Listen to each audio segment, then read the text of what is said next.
मखसूस नशिस्तों से मुतालिक केस में मुस्लिम लीग नून ने तहरीरी गुजारिशात सुप्रीम कोर्ट में जमा करा दी हैं। इस हवाले से मजीद जानते हैं डॉन न्यूज़ के नुमाइंदे अब्दुल्ला मोहम्मद से। अब्दुल्ला, बताइएगा नून लीग की तहरीरी गुजारिशात में क्या कहा गया है?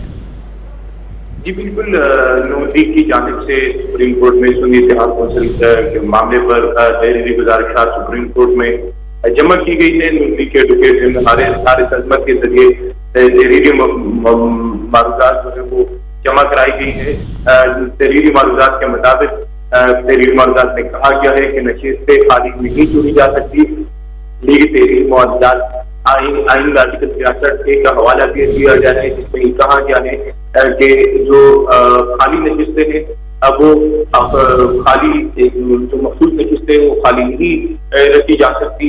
इस पर जो है वो किसी न किसी को लाना पड़ेगा। तो ये मारूजात से जो पाकिस्तान की जानिब से जमा की गई थी। बहुत शुक्रिया अब्दुल्ला मोहम्मद अपडेट करने के लिए।